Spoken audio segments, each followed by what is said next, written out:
Brian's infamous slide deck is just about ready to roll here. We got the Enterprise Month in review, and man, for kind of the lazy days of summer, it is definitely a fast-paced environment out there with some late-breaking whiffs that are just like really pretty astounding. And we already have plenty in the deck. Plus, we got a surprise guest to come class to show up in a little bit. Brian, should we take a look at the infamous slide deck and see what we got going for peeps today? But I think that's something any great AI development team needs to ask itself is how do we define or how do we know when data has gotten stale? And what that piece really was telling me is the next problem coming around the corner is going to be how do we create an AI architecture that can take live data? And I think it's time to move to, what does AI look like in a real time world? It had faces, identity, driver's license, images, passport images, and the like, whatever it is, billions of records of this stuff. And then it got leaked. Also that major T story that I'll comment on later, but one of the biggest personal violation hacks in history. And it's all got to do with AI and sloppy coding. And we're going to see a lot more of that. So on the other end of the spectrum, California's got this AI Transparency Act, and it's going to put some regulatory kind of boundaries on some stuff. I asked an HR tool to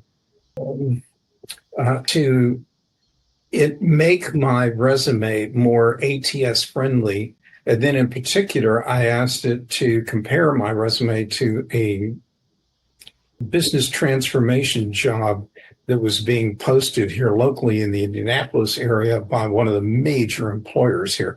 And I just wanted to see what it was going to come back with. And what it produced was some of the most hyperbolic stuff I've ever seen. And it made me think, if everyone else is using this kind of stuff, there's no way any ATS or any recruiter can sift through this bombastic output and make any sense of what is really, who's a really good candidate or not.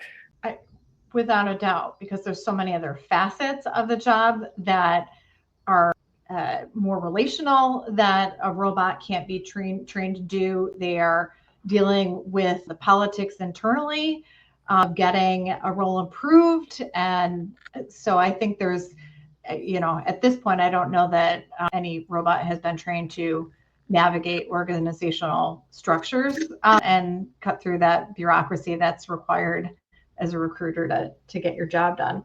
I mean, it does strike on a chord that I think everybody sees as low-hanging fruit, improving the recruiting process. We saw just today announced that SAP has purchased Smart Recruiters. So there is 100%, I think, acceptance by everyone that the whole talent acquisition process is the low-hanging fruit and is, very due for an update.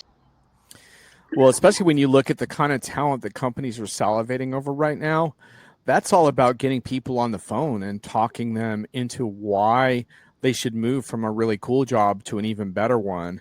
I just don't see how, if you don't understand that about recruiting, shouldn't you just shut up and not talk about recruiters anymore?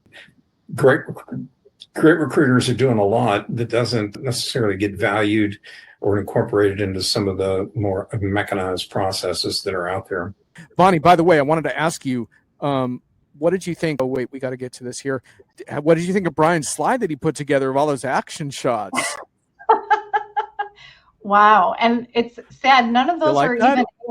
even those, none of those are AI generated.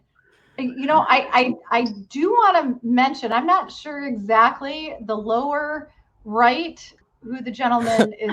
It's not the true robust domain expertise that can spot critical issues if the machine cites a reference that doesn't exist or a study that doesn't exist. So I think for younger professionals, it's an endorsement that your domain expertise, along with a heavy dose of critical thinking, is going to be really, really important going forward. I think there is going to be some interesting middle ground, and I kind of describe those as use cases that companies should embrace, because that putting human supervision in the right places doesn't totally destroy ROI. Instead of replacing creative people, you're actually scaling your own creative and original content, which I think is a much more powerful vision.